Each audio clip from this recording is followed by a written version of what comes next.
right.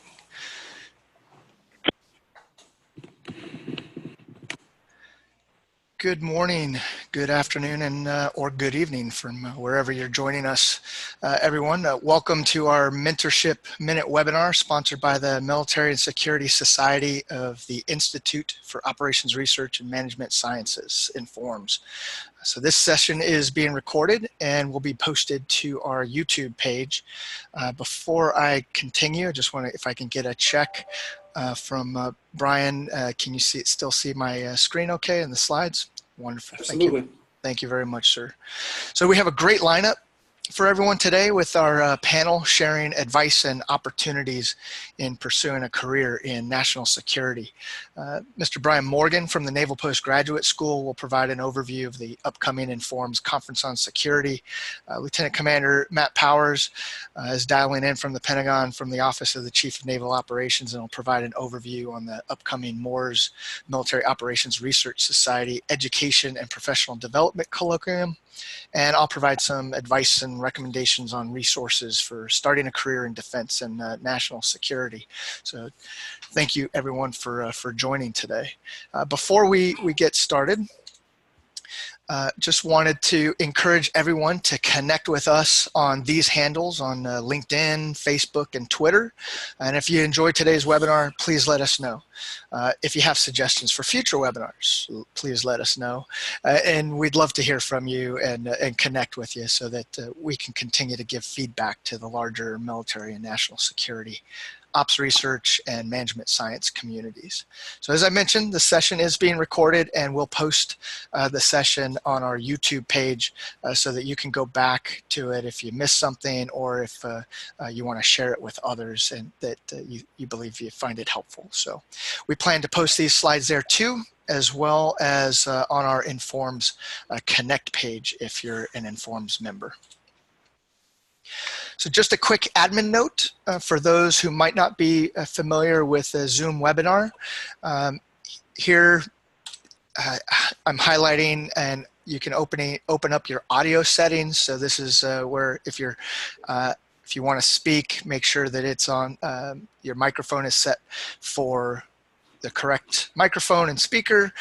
You can raise your hand on one of the options here on the lower menu. You can see as I toggle here, you get your bar on the top of the page and the little green hand. You can click that and that'll indicate to me that you're raising your hand and would like to speak. And so I will make sure to unmute you so that you can do so in the Q&A sessions. Speaking of the Q&A, you can see a icon in the lower right there that says Q&A.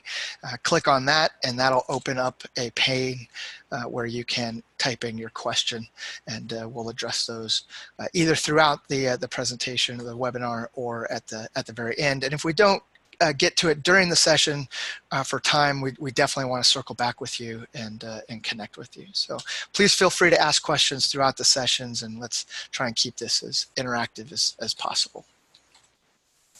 So with that, I'd like to introduce Dr. Brian Lundy. Dr. Lundy is the Vice President and President-elect of the Military and Security Society. He's an Associate Professor of Operations Research with the Department of Operational Sciences at the Air Force Institute of Technology. And I'll turn over the reins to him to say a few words about our society and to introduce our first speaker. Over to you, Brian. Excellent. Thank you, Shaun. If you would, next slide, please. So what you see there is just the purpose of our society, the Military and Security Society within INFORMS.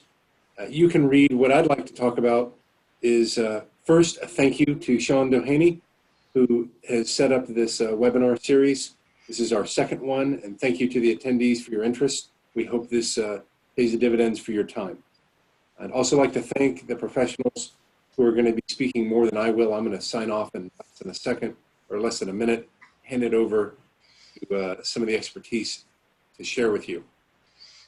I do send my regrets from our president, Natalie Scala, who can't attend today. She's just under the weather, but we'll be in on the next webinar. If you could, the next slide. So there's some discussion about why consider this interaction or even joining MAS. Really, it comes down to those of you who read different philosophies. Confucianism talks about 3 ways to gain wisdom. The first is through reflection, the second is through imitation, and the third is through experience, with experience being the bitterest of those methods.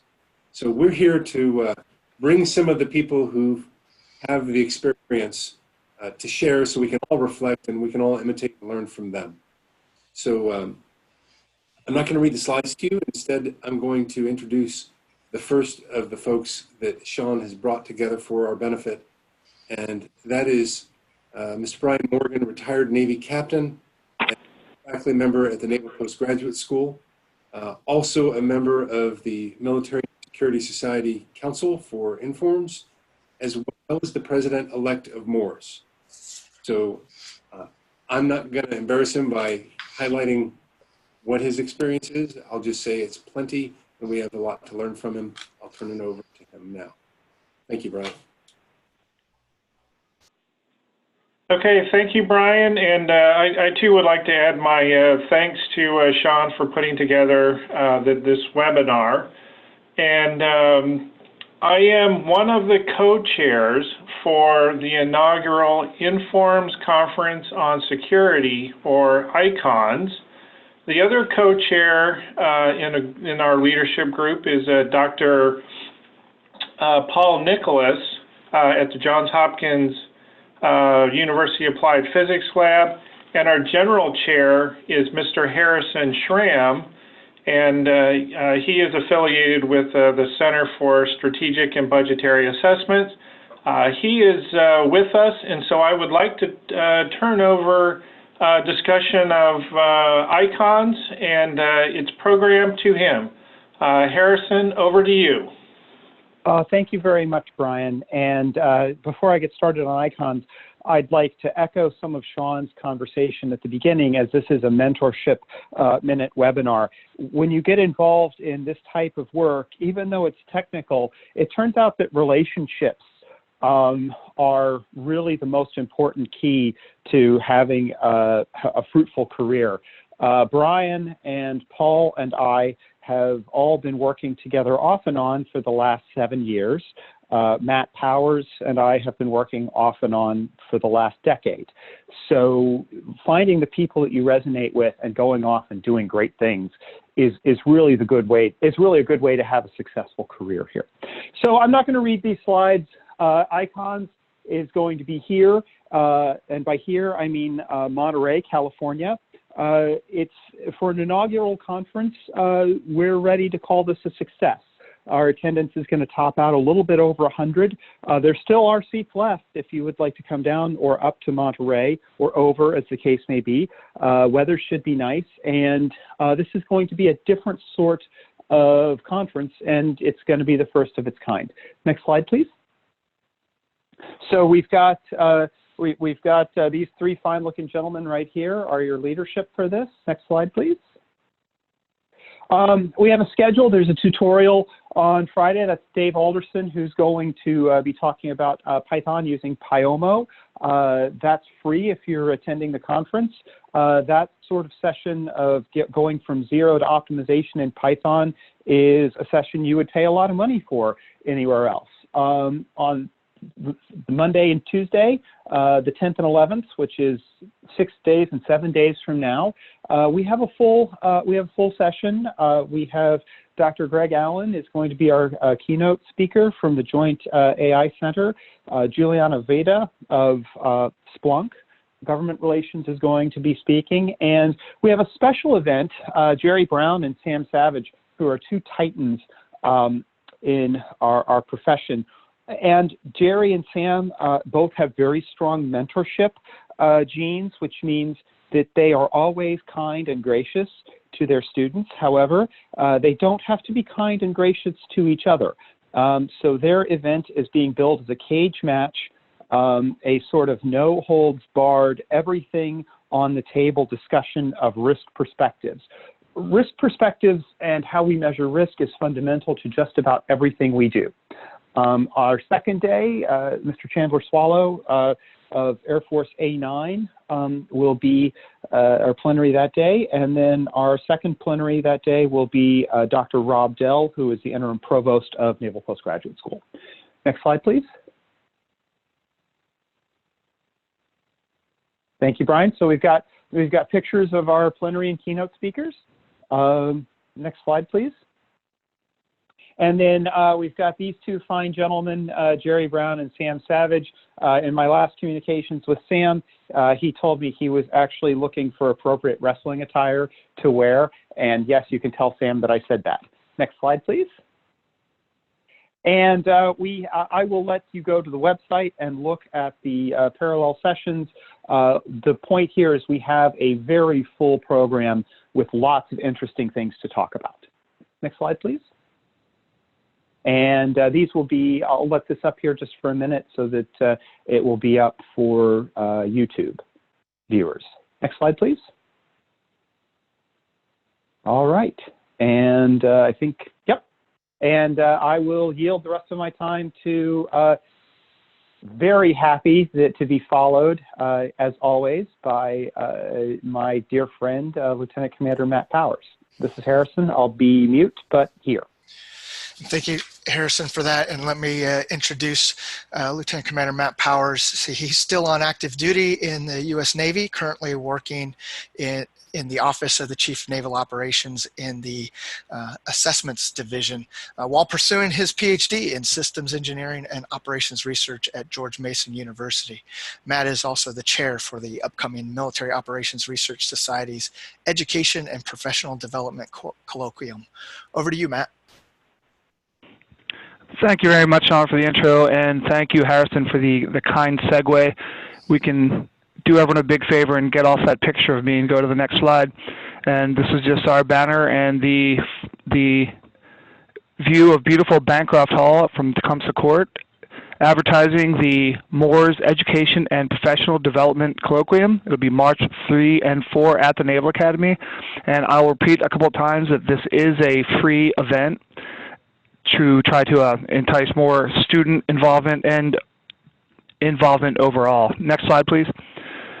So I won't read the entire summary to you, but this is something that you can check back on. But basically, this highlights the idea that this EPD is focused on the undergrads. We are across our service academies, and this year especially, we are trying to get the event to get more interest from academic institutions beyond the norm. For instance, we have involvement from the ROTC units at Princeton University with presenting some of their work and taking place in the competition. The main event for the students is the Richard E. Rosenthal Student Competition that will take place. They'll be developing solutions to a set of problems that are presented to them, and they will present their findings and their approaches the next day, and the team will be the winning team will be awarded at the end of the day. So we'll get into the details of the events as we go on, but we do have some speakers. We have a very exciting panel and an event to reignite the Moores mentorship program. So if you go to the next slide, you'll see the schedule. Pretty simple. You'll see that there's the Rosenthal student competition after we have our introductions. That'll take up most of the day. Then we'll have our panel at noon and back into the competition a bit until we have our first speaker. And then that night we have our social, and we're working on the details now to have that held at the Naval Academy O Club, which is a beautiful O Club if you haven't been. So that's another enticement for you to arrive. Next slide, you'll see the schedule for Wednesday, day 2. And this is when we get into some another speaker, and we actually start to present the work, and we do our mentorship event at noon, and we award the students who are the winners of the Rosenthal picture, or prize, I'm sorry. Next slide, you'll see a picture of our 2 speakers. My boss, Rear Admiral Bynum, he's the director of N81. He's going to speak on some of the efforts that are happening in-house, especially in response to the hot topic that is advanced education across our forces. And Mr. Michael Hart, who, as you can see, is with Strategic Insight, he was introduced to me by Brian Morgan. He spent a significant amount of time on CNO staff and personal staff, so while he assured me can't spell OR, he was a personal witness to the types of insights and decisions that are made based on strong analysis. So I think this is going to be a very refreshing talk, and I'm looking forward to hearing what he has to say. I mentioned the exciting panel. I didn't get pictures of everybody up, but we are having a lunch panel to discuss like I said, the hot topic that is advanced education across our services, including but not limited to recent efforts such as the Congressional Naval Education Caucus. There's implications beyond just the Navy, obviously, for the amount of attention that is being paid to advanced education, and I think this is an exciting time for this, and the timing for EPD is just right. Our moderator will be, of course, Mr. Harrison Schramm, and as of now, our confirmed panel members are Vice Admiral Rondeau, who is the president of NPS, Admiral Bynum, and Miss Bell, who is here in N81 with me in campaign analysis and modeling, and Dr. Darrell Honor, who is the director of the Scientific Test Analysis Technique Center of Excellence at AFIT. And we are working on some other speakers, and if I do get those confirmed, I can maybe update Shaun and he can spread the word on that. But we are very happy with the panel that we put together and for the topic. In addition to, let me just see on this slide for now, but in addition to this, I mentioned a Moore's mentorship lunch. This is being put together by our junior analysts, especially Midshipman Kara Downing from Princeton. She's given a leadership opportunity here, and it is a good time to piggyback on what Harrison has said, that despite the technical aspect of what it is we do, it's the relationships that are formed that are so important. And we are trying to ignite those types of relationships in an informal, organic way, such as EPD, where relationships can be forged based on interests of the students who, other than knowing what they like, they don't know what they don't know. So if they can be put in touch with some more senior analysts who have, let's say, been through the ringer, so to speak, then those relationships can form in a way that maybe has some meaningful results in the back end. So unless there's any questions, that's EPD in a nutshell. I'm very excited to chair this event, and I'm looking forward to it March 3rd and 4th. And I know Shaun will be sharing our contact information, so if you have any questions, please feel free to reach out. Excellent. Thank you so much, Matt. Thank you, Harrison, and thank you, Brian, for those updates. I'll remind our participants that if you go to the Zoom panel there, you'll see a Q&A button if you'd like to type in a question there, or if you'd like to speak, you can click the little raise hand button, and that'll cue me to help you come off mute. Okay, well, with that, again, thank you very much, Matt, Brian, and Harrison, for those updates. Very exciting. I'm looking forward to being at both of those events. So I'm your final panelist today. Shaun Doheney. I'm the Chief Analytics Officer at JD SAT, which is a certified service-disabled veteran-owned small business specializing in operations research and data science. And I'm currently serving as the Informs Military and Security Society Council in an at-large role as the industry rep. I transitioned from active duty to private industry in 2018, and during that transition, I received a lot of great advice, recommendations, and mentoring for that transition, some of which I'd like to share with you today. And so some in the audience perhaps are students who will be graduating in the spring or summer. Now's the perfect time to start planning for that transition, especially if you want to pursue a government civilian position, as it can definitely take a while to go through the HR process to get into a government civilian role. Others in the audience might be still on active duty and will be transitioning from active duty soon. Again, now is the perfect time as there's a lot to think about when transitioning from active duty.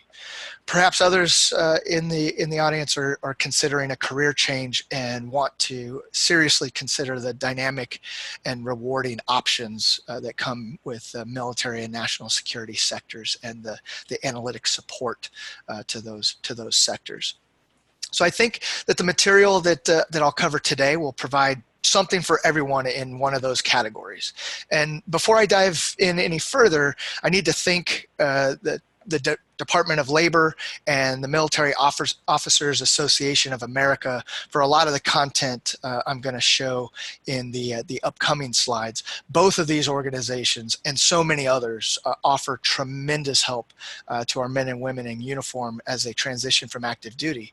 And the benefit to stress on this group is you don't have to be a veteran or active duty military to benefit from the free resources that they post on their websites. So I would highly encourage everyone, even if you are not active duty military or veteran, to go to these websites to help with transition material, because they just do such a wonderful job of packaging it together. So let's get started with the foundation. It doesn't matter who you are or which sector you want to get a job in. These are the fundamentals that you need to set aside time and think about if you're making a career change or a transition. So first and foremost, you have to do an honest assessment of what skills you bring to the table, and you need to do some research about that sector or that company that you hope to work in or work for. So I'll provide some additional info on that in just a minute. Next in the foundation or the stepping stone to securing that job is the resume, obviously. And I know that should be a no-brainer, but I've actually, as a coming off of active duty, transitioning from active duty, and then now as a hiring manager, you'd be surprised at the different flavors of resumes that I've seen. And so the resume gets you an interview. It doesn't get you the job. And that's one of the most important takeaways. And we'll talk more about that in a bit, but the short version regarding the resume is there really are three kinds that we need at our disposal at any given time as we're continuing to hunt, if you will, in our careers. And one is the master resume, where I'm going to list everything about my professional work going back for really as far as I can remember, and those skills that I can bring to the table, that you can bring to the table. You're putting those in your master resume. You've taken classes on LinkedIn Learning. You've taken certificates and your degrees, your professional certifications. You're going to put all of this in your master resume, and it's probably going to be a very long thing. But this is where you're going to then copy and paste as you tailor a resume for a very specific position. So I just saw a job announcement today for an operations research position, a GS-14 position, working for the Marine Corps. And now I'm going to start doing my research on that position. Don't worry if my boss is listening to this, I'm not actually going to be doing this myself, but as an example, going through that position description and pulling information from my master resume to tailor that 1 to 2 page resume specifically for that position. And I actually, because the example that I used was a government civilian position, I'll address this in just a minute, is the resume builder in USA Jobs. I don't want to get too far ahead of myself, but that is going to be different for government civilian opportunities that you pursue. So technically, I suppose there are 3 categories of resumes. But in addition to starting with your master resume where you're documenting the full professional you, then tailoring that for a very specific position. What skills are they looking for? What tools, techniques, professional certifications are they looking for? You're going to align that resume in a very tailored fashion for that. Then there's your general networking resume that you're going to use to socialize. There isn't a particular position that you're looking for. You have a large network of friends and colleagues and connections on LinkedIn who you want to share a resume with. This doesn't need to be so specific that essentially your friend, colleague, or connection says, I don't know that this person is a good fit. You want this to be more of a 1 to 2 page, high level, where are you looking and pursuing, and that's what you want to be communicating in this networking resume. And that really starts as the foundation for your networking and your branding and how you go about doing that. So think of that networking resume as a perfect opportunity to reach out to a colleague who you know works in a specific sector that you want to talk to about and say, you know, Joe, I really admire the work that you do in that sector or for that company. I'm actually interested in learning more about that. Would you mind taking a look at my resume and offering me some feedback? And what is that going to do? That's obviously going to, sure, I would love to take a look at that. I'm going to offer some advice and recommendations along the way, but then I'm also going to say, you know, Bob is the hiring manager over in Division X. Let me socialize this for you with him and see what he thinks as well. And so you want I can't stress networking enough, as Harrison brought that up as well. The professional networking in organizations like the Military and Security Society and Moores and others cannot be stressed enough. That is where you want to continue to engage. Career fairs are nice, informational interviews are nice, but that networking and those resumes get you into that interview. So be looking for those career fairs, looking for those informational interviews that you can engage in so that you can learn more about those sectors, do additional research on those sectors. But fundamentally, and I'll talk to this in a second, over 75% of the jobs that are out there are not advertised, and they're acquired through networking. And then we go into now that you've gotten the interview, you finish the steps to close the deal and land where you want to land. But throughout all of these steps, you need to be thinking like an employer, like that hiring official. How is that hiring manager going to perceive your brand, your resume, and what research have you done to convey you understand that business domain, and so that you can apply those skills. And you want to identify where you can contribute as you understand that problem space and that domain. So in a transition plan, whether you're transitioning from school, active duty, or from one career path to another, it takes time and needs to be planned in order for a smooth transition. So these are some of the things I've already touched on, and now is the time, especially if you are interested in pursuing a federal position, a government civilian position. I've seen the hiring process take anywhere from 4 to 6 months from the time the position is announced on usajobs.gov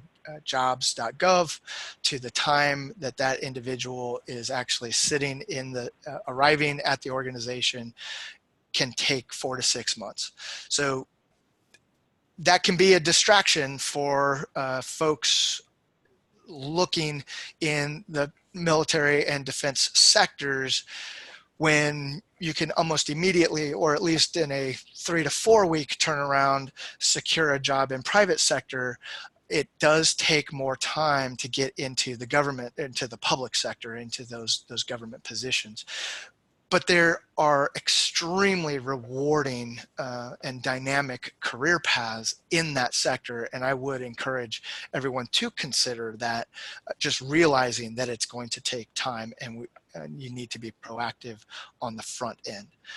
And that's why even now, if you're looking at, if you're in school, I don't graduate until May, June, July timeframe, now's the time to be applying what we're talking about here and start submitting applications to some of these government positions so that you are interview ready now and able to secure that job in a smooth transition. I think I've pretty much talked about everything on this transition plan, and I'm about to talk to a couple of them in a little more detail momentarily. So first, let me discuss references here. So as a hiring manager, this is one of the areas where I've seen a few folks stumble. So I've seen it where a candidate just writes down a few references that he or she thinks looks good on paper. Then I give that reference a call and I end up catching them flat-footed. They didn't know the candidate was looking for a job.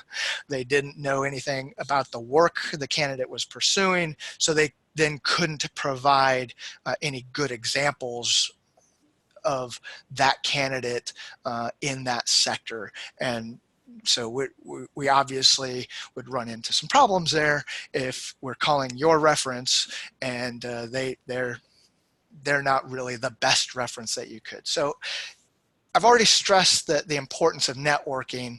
And as you think about your network, who are those 4 to 6 people in your network who you truly know the best and who you consider to be mentors? Those are the folks that you want to approach. You want to ask them first and foremost to look over your resume, provide you feedback, and they're going to be the mentors and influencers in your network to reach out into various sectors on your behalf. You want to keep them informed about if I've got an interview tomorrow at a company and I'm going to use them as a reference, I want to make sure that they're going to be available in the next week or so. I've seen the case where I tried to reach out to a reference and the person was on vacation and was not available. So don't use that person if you think that in the next week or two they won't be available, because that also will reflect, has the potential of reflecting poorly if I'm trying to vet the candidate to make an offer and move forward in the process, but I can't get a hold of any of those professional references. So carefully select those 4 to 6 professional references, ask them for permission to use them as your references. Leverage their mentorship, their guidance, their expertise in collecting feedback about your resume, and asking them to help prepare you for those positions and to help you make introductions to others in the field that you're pursuing, and continue to keep them informed throughout the process. So enough about references. Like to, especially if you're looking at pursuing a career in the federal government, in military defense and national security affairs, the vast majority of those positions are going to be posted on usajobs.gov. I'd highly encourage everyone to take a look at that link on the bottom, the federal agencies page, and I'll pull that up here, where you would be surprised, well, or maybe not, how many agencies there are associated with the federal government. And it's incredibly useful to, you can go to this the federal agency's website and you can start scrolling through all of the different agencies, some of which I had never heard of, but they have positions that will help you break into that community that you're interested in pursuing. And it'll, as you do your research, your market research of the various organizations, say, well, Helsinki Commission, what is that? What is the Harry S. Truman Scholarship Foundation? Now, I'm obviously, we're focused on military defense and national security. So the big ones obviously are Department of Defense, Department of Homeland Security, but there are hundreds of opportunities in so many other areas of the federal government that perhaps you haven't even considered. And even if you go just to the big ones, here's Department of Homeland Security, you're going to have a link to their main website. You're going to have a point of contact for their hiring manager. They take the time to answer questions. You can call the agencies to learn more about them, and you can see what are the related agencies to Homeland Security that you might not have considered before. So perhaps you didn't know that FEMA, the Federal Emergency Management Agency, is under Homeland Security, Coast Guard, Transportation Security Administration. And now you can start seeing all of the jobs that are related to these departments as well as you narrow your job search, because you are interested specifically in Homeland Security. And now you have points of contact, you have websites, and now you can go into usajobs.gov and actually look for positions specifically in each of those communities. I will pause here and just note that you want to go ahead and create an account with usajobs.gov. You can set search updates so that you can get weekly updates. You can even get daily updates, or even as in real time when job opportunities post on usajobs.gov that fit the criteria, the search criteria that you've specified. You can get immediate announcements. You can get daily announcements, weekly announcements, or their combinations thereof that are tailored to your search criteria. So in the past, as I was transitioning from active duty, I had a search for operations research, GS 12, 13, 14 positions in my area or areas that I was interested in pursuing with specific agencies, and I would get tailored email updates whenever those announcements that met that criteria posted. Another caveat with usajobs.gov is the federal government does use a different format for the resume. And in USA Jobs, there's a resume builder. I highly recommend that you use it. It's going to end up turning into a 6 to 8 page resume that it's going to have more details about your employment history that you're used to putting on a networking resume or even a tailored resume. It's going to include positions that you've held. It's going to include salary information, supervisor information, and whether or not it's okay for the federal government to contact those, or the hiring manager, I should say, to contact that supervisor. And you can indicate yes, but call me first, kind of a response as well. And the hours that you work. Was it a full-time position, a part-time position? So these things we don't normally put into our networking resume. We definitely don't put it in our networking resume, and we usually don't put it into any of the other resumes we use in pursuits of different jobs.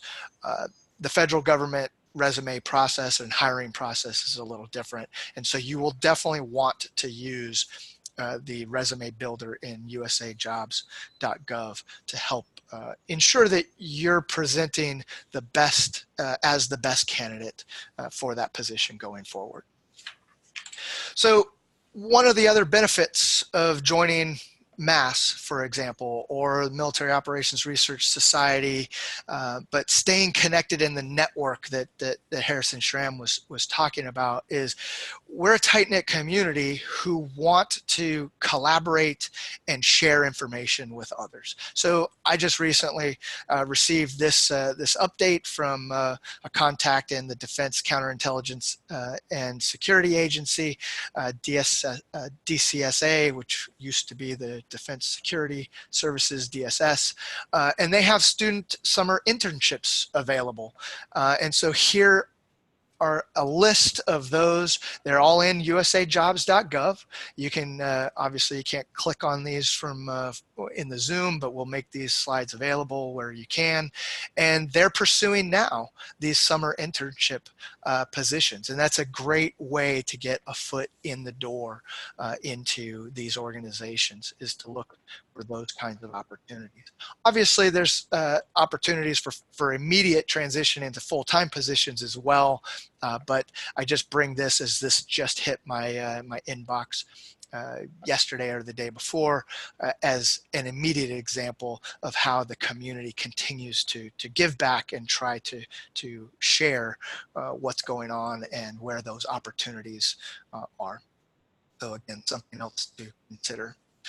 Other resources, obviously, if you're still in school, campus career centers are great choices, great opportunities for somebody to take a look at your resume. But when you are trying to tailor it specifically to military, defense, national security sectors, I would highly encourage you to reach out to the Informs Career Center and the Moores Career Center. Reach out to us in the Military and Security Society, and we'd be happy to help provide some feedback as well and rudder steer. So I had mentioned this before, the importance of networking. There really are only about 25% of the positions that are currently available in the market between, and I'm speaking primarily from a private sector perspective, because the public sector does have to announce all of its positions. But even then, there's still some wiggle room where not all of them are announced, or they're only announced for a day or so for whatever reasons. But the vast majority of the positions are not announced in the private sector. There might be holes in companies, targets of opportunity that emerge very quickly, and that network represents that informal marketplace where you want to be engaged. So if you're focusing your job search efforts in national security and defense sectors primarily to job announcements on monster.com and even LinkedIn and other resources, USA Jobs, you're only accounting for about 25% of the market. Your goal is to get to the other 75% of the market. And in that case, it's through a proactive networking. And so how do you do that? I mentioned before this long process, especially on the government civilian side, that can take anywhere from 4 to 6 months. As you go through this screening, announcement gets posted, 500 plus resumes get submitted. There's some initial screening, then an HR representative has to do screening.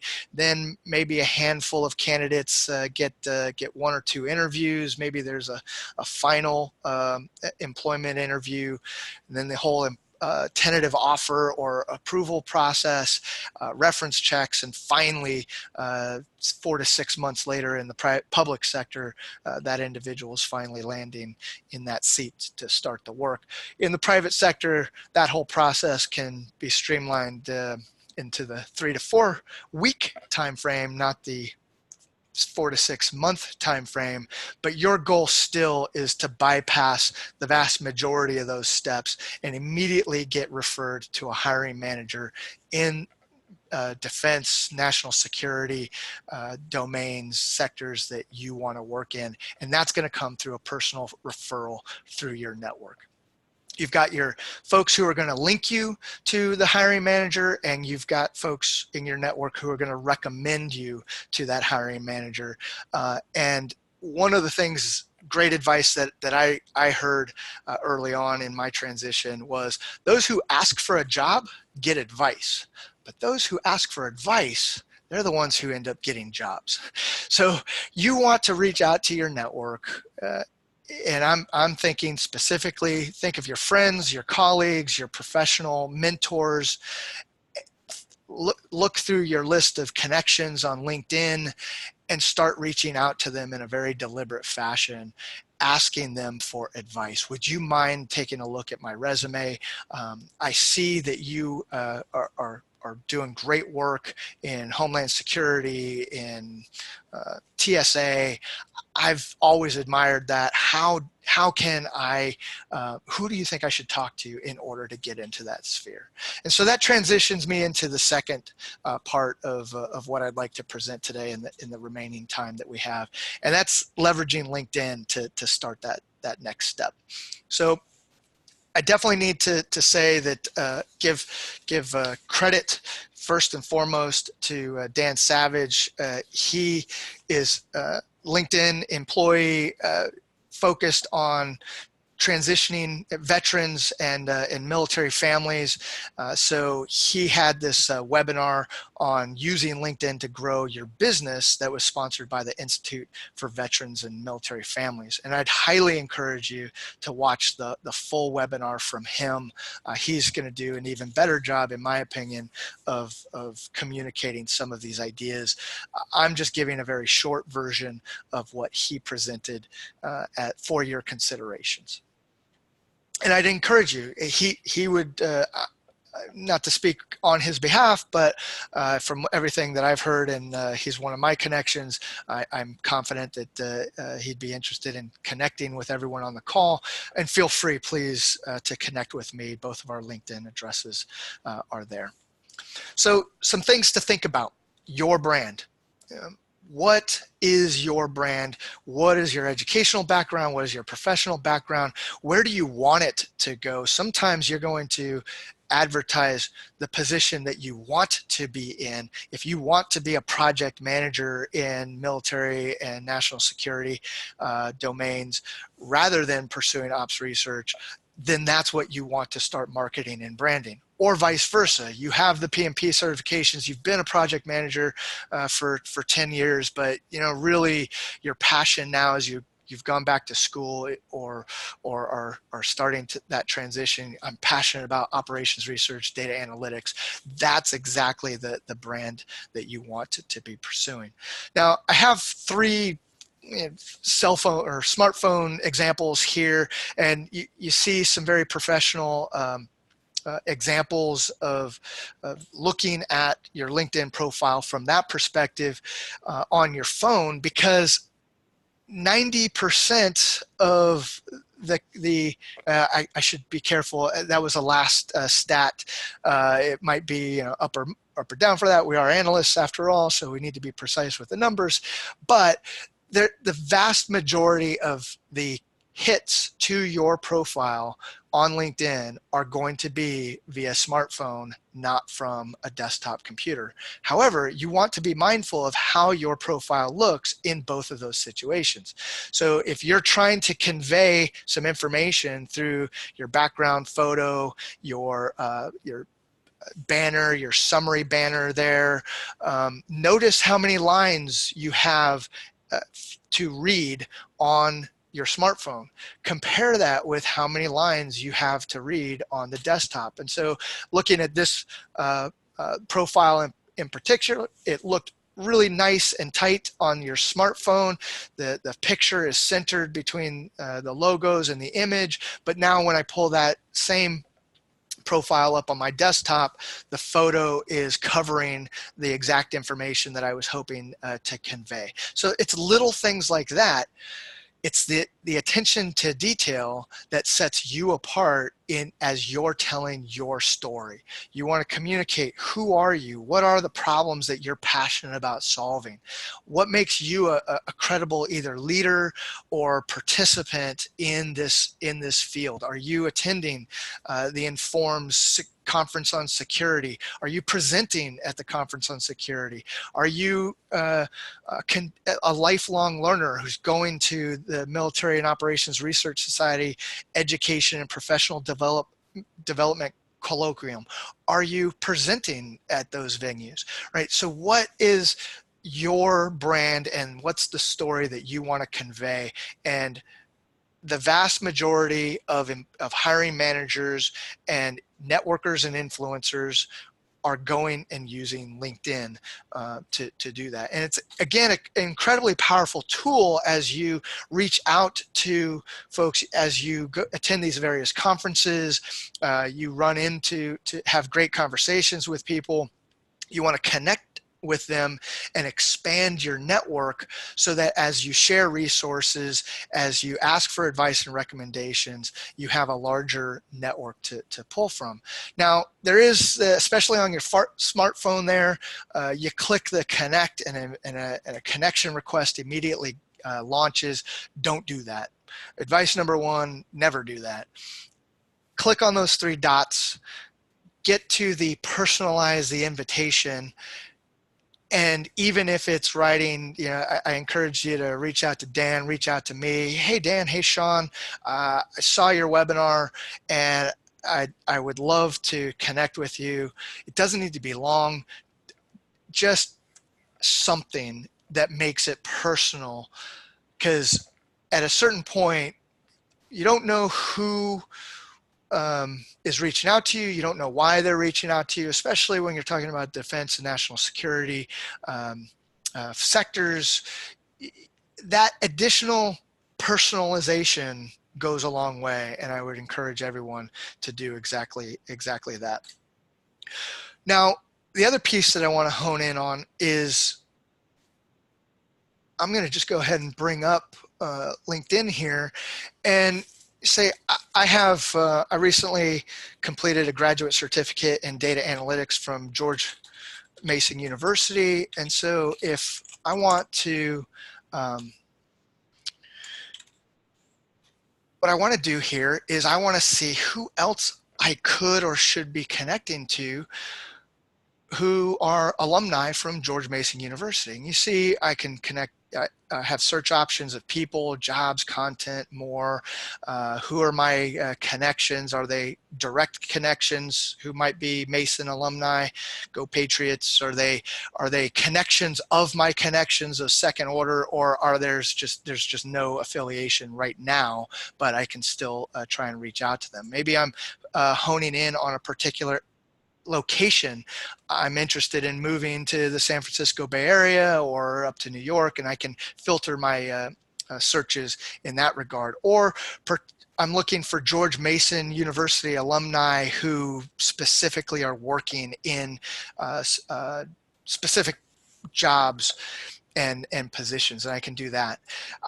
If you go to the all filters here, I get a lot more options to search from, and this is where I want to hone in to help you grow your network. Is how likely what do you think the response would be from someone if I am Mason alumni with a couple shared connections, definitely a lot of shared interests, maybe a fellow Informs member, or a fellow Mooresian, and I reach out to my connections at George Mason University, and I get my list of who are first contacts, like already in my network. Paul, Dr. Nicholas, I could really use some advice here. Would you mind reviewing my resume as I continue to pursue an opportunity? Do you have any advice or recommendations to me? Or I noticed that you're connected to a few other folks. Would you mind making an introduction for me to your connections in this area, right? So it's those kinds of tools and resources that you have at your disposal in using LinkedIn. And so you can tailor those searches very quickly. You can look at across each of the schools, have connections. So you see in this example here, Syracuse University, over 8,000 employees on LinkedIn that are Syracuse University alumni. You can see where they're working, where they're living, and you can start to tailor your searches to those communities. Definitely continue your brand by connecting to various groups. Highly encourage you to connect with us at the Informs Military and Security Society, connect with the Military Operations Research Society, and look for those additional groups that you can join to expand that network.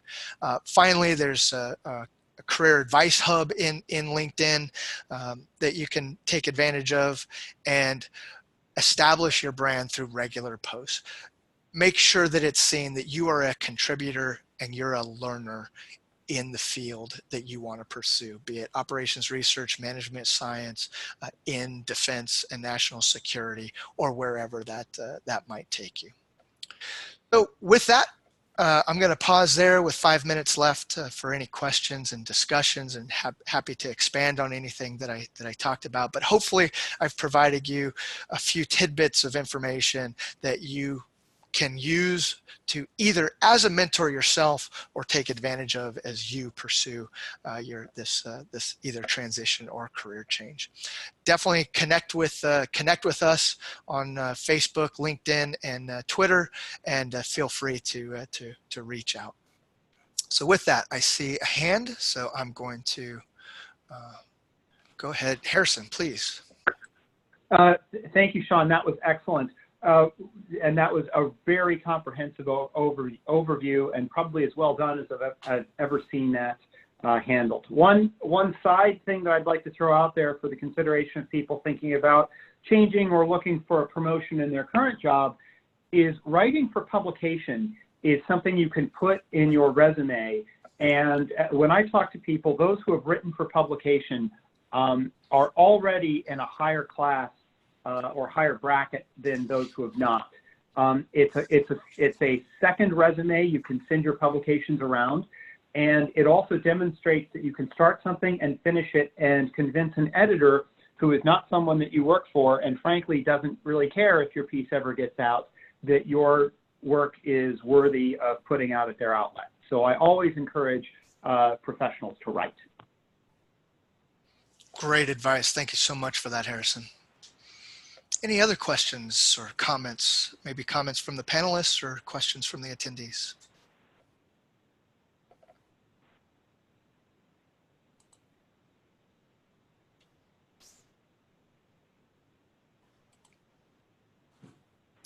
Yeah, Brian.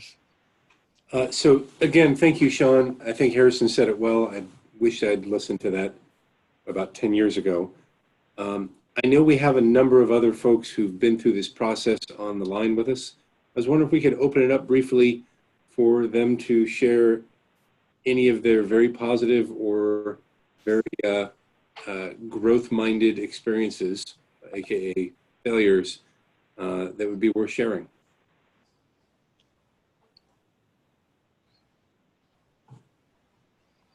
I would welcome that. Please click the little raise your hand, and I'll make sure that you come off of mute, and all the panelists should already have that ability as well.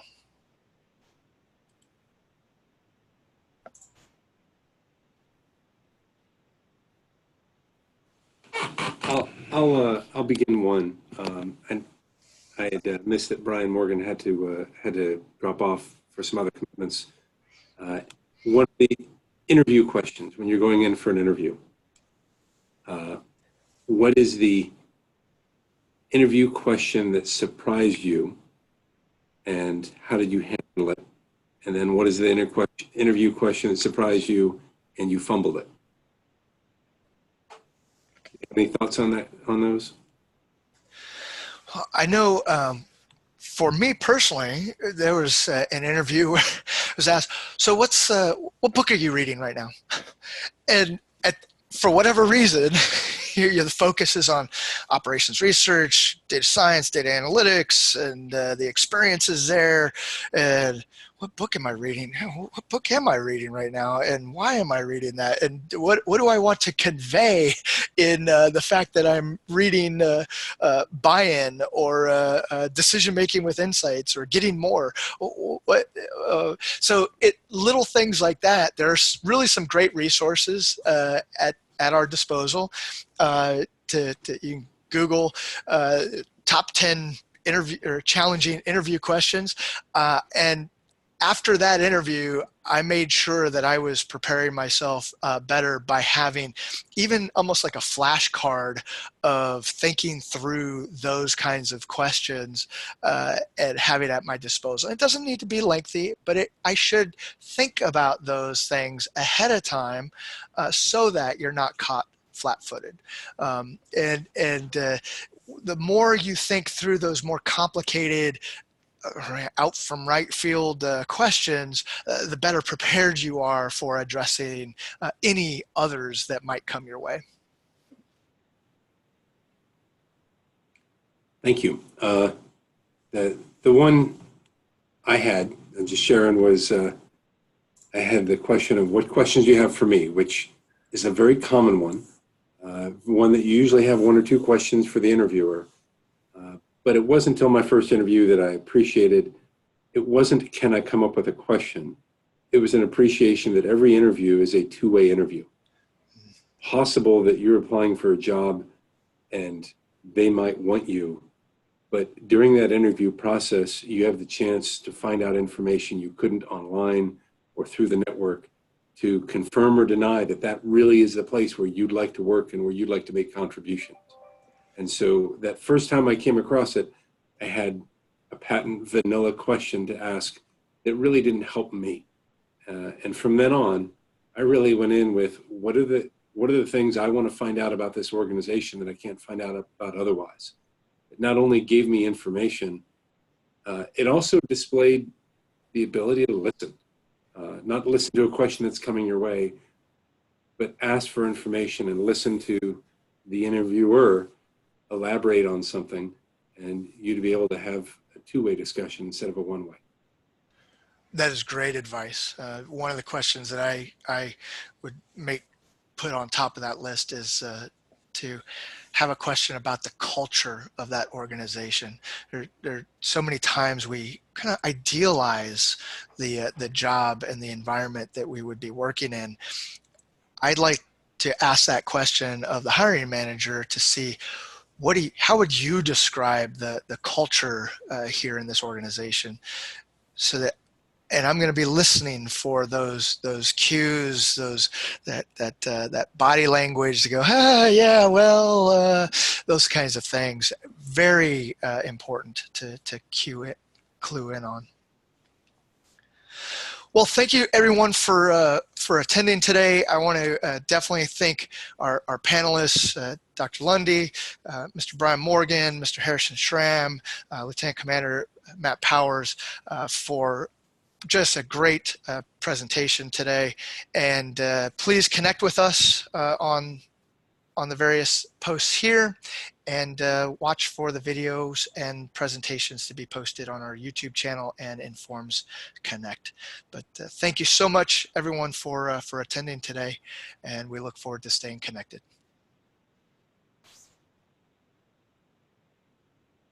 Thank you, Shaun. Thank you, Shaun. Have a good day. Thank you. You too.